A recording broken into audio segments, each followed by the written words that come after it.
पहले भारत समेत 14 देशों पर अस्थायी रूप से वीजा प्रतिबंध और फिर वैध वीजा लेकर उमरा करने पहुंचे विदेशियों को 29 अप्रैल तक देश छोड़ने का फरमान और अब भारत के प्राइवेट हज कोटे से अचानक 80% तक की कटौती का फैसला। पिछले 2 हफ्ते के भीतर सऊदी अरब सरकार के एक के बाद एक इन 3 फैसलों ने दुनिया समेत भारत की टेंशन बढ़ा दी है। क्या सऊदी अरब सरकार जानबूझकर ये प्रतिबंध लगा रही है? सऊदी अरब सरकार के इस नए फैसले से इसका भारत पर क्या असर पड़ेगा?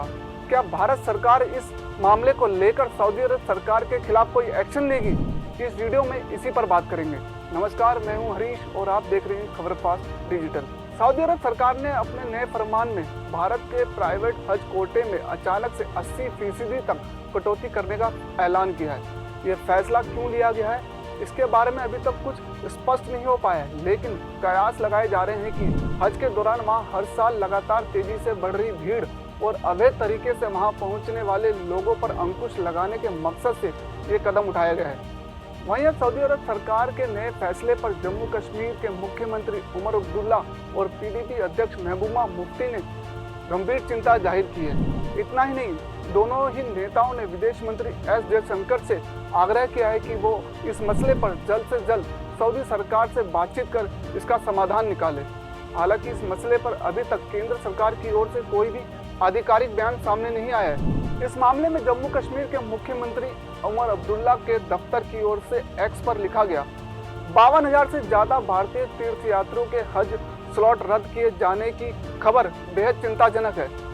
इसमें से कई तीर्थयात्रियों ने पहले ही पूरा भुगतान पूरा कर दिया है। उन्होंने आगे लिखा, मैं माननीय विदेश मंत्री एस जयशंकर से आग्रह करता हूं कि सभी प्रभावित तीर्थयात्रियों के हित में समाधान खोजने के लिए जल्द से जल्द सऊदी अधिकारियों से संपर्क करें।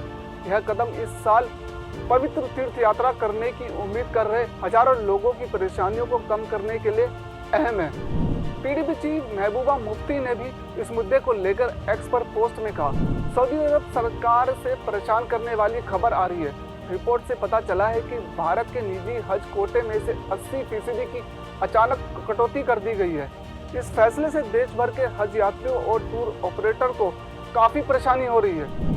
आपको बता दें कि हर साल दुनिया समेत भारत से लाखों हज यात्री सऊदी अरब जाते हैं। इस साल 4 जून से 9 जून के बीच हज यात्रा होने की संभावना है। हालांकि यह पूरी तरह से चांद के दिखने पर निर्भर करता है, जो इस्लामी कैलेंडर के अंतिम महीने जिल हज की शुरुआत का संकेत देता है।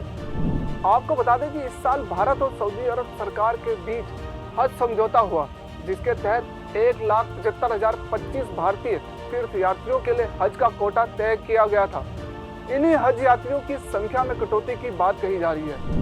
हर साल भारत से एक निर्धारित संख्या में मुस्लिम समुदाय के लोग हज यात्रा के लिए सऊदी अरब जाते हैं, लेकिन पिछले कुछ दिनों से सऊदी अरब सरकार ने अपने यहाँ हज यात्रियों की संख्या को लेकर कई अहम फैसले किए हैं। गौरतलब है कि सऊदी अरब हर साल हज को लेकर तमाम तरह की तैयारियां करते हैं, लेकिन इस बार सऊदी अरब सरकार ने हज यात्रियों की संख्या, उनकी सुरक्षा और भीड़ को कंट्रोल करने को लेकर दिशा निर्देश जारी किए हैं, जिसके तहत उमरा के लिए सऊदी अरब में एंट्री की अंतिम तारीख 13 अप्रैल 2025 तय की गई है और 29 अप्रैल तक सभी उमरा यात्रियों को वापस लौटना होगा।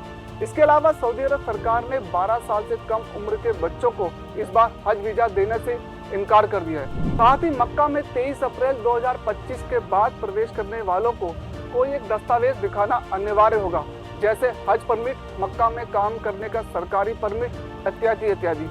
नए नियम के मुताबिक अगर कोई भी व्यक्ति बिना किसी वैध दस्तावेज के मक्का में प्रवेश करने की कोशिश करता है तो उसे तुरंत वापस भेज दिया जाएगा। ऐसे में सवाल उठता है कि अगर सऊदी अरब सरकार भारत के हज कोटे में 80% की कटौती करती है तो उन लोगों का क्या होगा जिन्होंने पहले से हज यात्रा को लेकर अपनी तमाम बुकिंग पूरी कर ट्रैवल एजेंट्स को एडवांस दे दिया है। इसलिए अब सभी की निगाह केंद्र की नरेंद्र मोदी सरकार पर टिकी हुई है। हज यात्रियों को पूरी उम्मीद है कि सरकार जल्द ही इसका कोई हल निकालेगी। आपको क्या लगता है, सऊदी अरब सरकार का ये कदम कितना जायज है? हमें कमेंट बॉक्स में जरूर बताएं। धन्यवाद।